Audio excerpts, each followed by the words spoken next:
In this video, we're going to talk about the process and steps you need to follow to make a great ad. So if this is your first time seeing me, my name is Ray. I'm a head of client performance and a partner at Right Hook Digital. And on this channel, I reveal the secret strategies and tactics my team follows to scale brands. So make sure you subscribe, hit that bell. Now, what is a great ad? Let's start with what actually is a great ad and how do you make it? So a great ad, in our opinion, is an ad that creates some kind of a breakthrough. A great ad because, frankly, creates money. There's no point in making an ad that doesn't make you money. That's not a great ad. So a great ad makes you outsize returns. So it may be based off the goals of your business, whether that's the break even and the scale, that's cool. Or to hit a certain cost per acquisition, that's cool. Or a certain ROAS, that's cool too.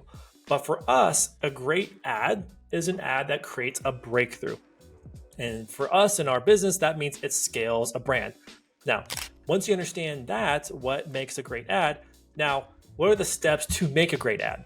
Well, there's a few steps. So the first step comes with, and I'm going to talk more so around going through the steps of creating an ad from scratch. Now, I just want to put a little sidebar here real quick is that you can also make great ads from organic. So that's why I'm a huge fan of brands having a team in-house where all they do is make organic content. Because if a post performs well organically, there's a high probability it's going to perform well as an ad as well. But we're going to talk about only making content just for ads in this video. So what are the steps you follow to make a great ad? I'm going to share examples throughout this video. I'm going to share resources throughout this video. I'm going to share tools throughout this video. So make sure you stick around because you can't skip it. So what makes a great ad? The first thing is, in my opinion, is research. You have to start there. Now, why do you want to start with research? Because until you actually fully understand the brand, the product, and the customers, can you actually make fundamentally sound ads? If you spend 5 minutes looking at the brand, looking at the product, and frankly, you just go from there and you just start making ads, I'm going to probably recommend that you don't know how to make good ads. You probably don't. So research. So how do we do research? Well, we think to do research, you have to have some amount of empathy. What I mean by that is you need to be able to put yourself inside the customer's shoes before they bought the product and after they bought the product. And it's only through emotional intelligence can you actually think and feel what they feel and try to understand. Now, there's a few steps you can follow to do that. So there's a philosophy I buy into that has helped me a lot throughout my career and journey of making great ads is if you cannot get emotional about the product, if you cannot get inspired by the product, it means you haven't gone deep enough in research. When I'm making great ads, it starts to come to me once I've gone deep enough in the research to where I'm thinking like the customer, I'm feeling like the customer, and then ads and concepts naturally emerge. And I'll walk you through that. Okay, so where can you go to do research? Well, I'm gonna list a bunch of different areas and I'm gonna show you a few areas, but there's a few ways you can do it. My personal favorite is to do reviews. So do reviews from the website, do reviews from competitors, and a lot of people don't do that. Let's say I'm one of those guys. I've got a timer, right? It's one of those timers for productivity and efficiency. So, and there's many companies that sell this. So if I was gonna make a great ad for this company, what I would do is I would go to their website and I would look at all the reviews. What I would do is I'd export it. So there's tools you can download, Chrome extensions to export it. You can also just copy and paste it. But then I'd also go to their competitors' websites. I'd export their reviews because it's essentially the same product and I can still do research on a product that's very similar, not even exact. Then I go to Amazon. I find this product and all the other competitor products on Amazon as well. And shout out to Helium 10. They have a great Amazon review exporter where you can export hundreds and thousands of reviews. So that's one great way. And then I upload them to ChatGPT and I can make a video on how you do that and to better understand the customer. The other way is I actually go to socials and I look at one who is tagging that brand on socials, who is posting about that brand on socials, who's using a hashtag about that brand on socials. And I look at what they say. What did they show in the image or the video that they posted? And then I will also go onto that person's profile to understand what type of person are they? So for example, there's a brand that we work with that sells a headlamp. It's a headlamp that you can wear. Now, there's different types of people who use that product. You have mechanics who use that product. You have hikers who use that product. You have hunters who use that product. you have middle-aged, you have single women who walk their dog at night who wear that product. So there's different types of people, and that's gonna be important. We're gonna get to that. So another really great place that is one of my favorites is actually using what's called a post-purchase review. So we like to use no commerce. So if you don't know what no commerce is, I highly recommend that you find out who they are and you start using it. So this is no commerce. So no commerce essentially is after someone purchases your product, there's a question or series of questions they can answer for you to better understand their frame of mind. Now, this is one of my favorite places to do research. So typically a lot of brands that come to us already have it installed, or if they want to work with us, we have them install it immediately because you can ask just a wealth of information. So for example, you can ask, what was the age of people who bought, so you can better understand. You can ask, this is a really great one, is, what made you purchase today? You can see right here, people are saying, I purchased for myself, or I purchased for family members, for relatives. That tells you they're buying it for gifting. That helps to inform what? Ads, concepts, ideation, to know why are they buying the product. You can also ask the consideration phase. You can ask them products on like, where did you see the ad? And you can ask whatever question you want. We use it as research to better understand, why are people buying? What are the reasons they're buying it for? What are obstacles to them buying?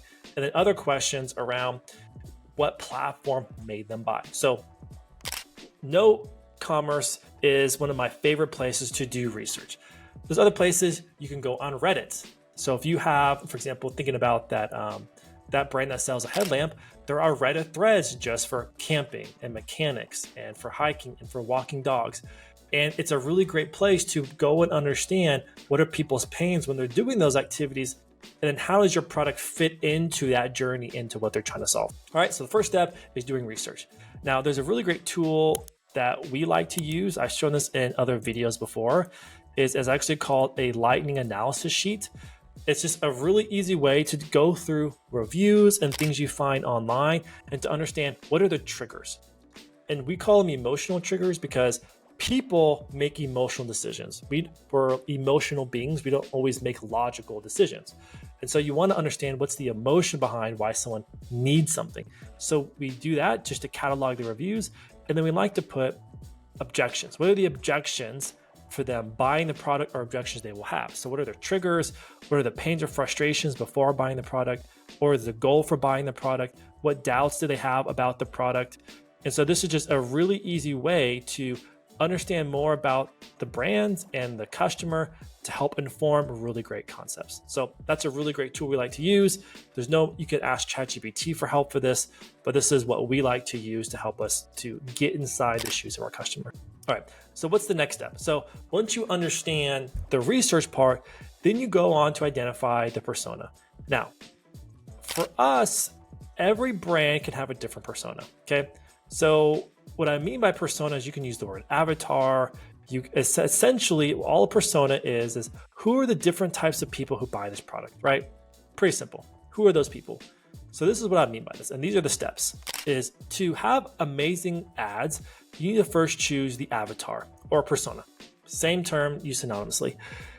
Who are the different people like to buy the product? So going back to that product that I mentioned, the headlamp, there's different types of people who buy that product. You have a mechanic, then you have a hiker, then you have a hunter, then you have a camper, then you have people who like to walk dogs. Those are just different types of people who buy, because each one of those people are going to have different reasons and wishes and feelings they are trying to conquer for their particular need, right? The use of that product for a mechanic is going to be different for someone who's hunting or who's walking a dog, right? And that's okay. So do research, identify the avatars. Then the next stage is we identify the mass desire. So what is the mass desire? So this actually comes from the term breakthrough advertising, which is probably the best book you could ever go through on creative strategy. But in the book, it dictates a mass desire is essentially a public want for a private need, right?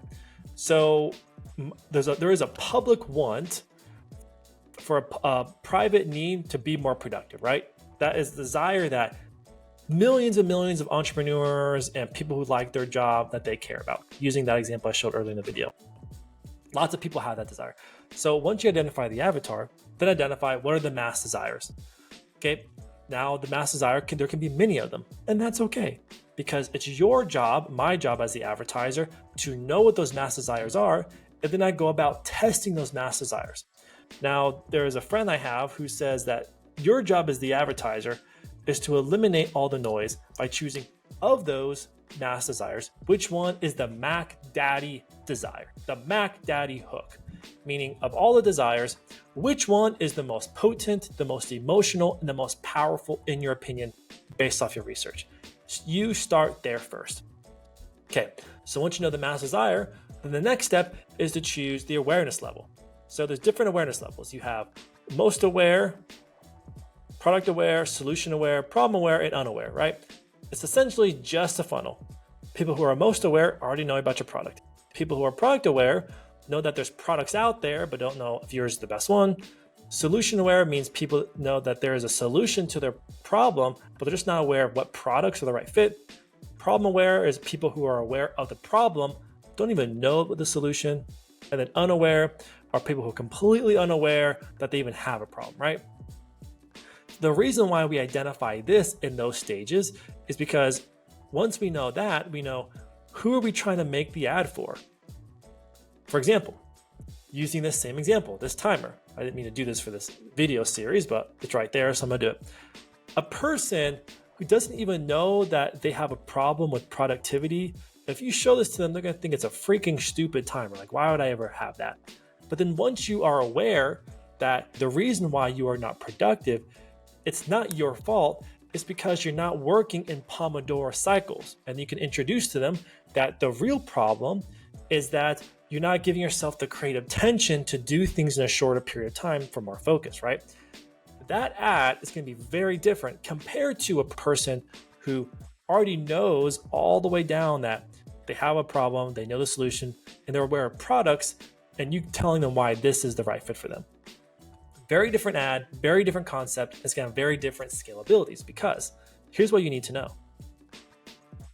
Why you want to make ads for the different awareness levels is there's more scalability, but then there's also more education required to convince them to convert.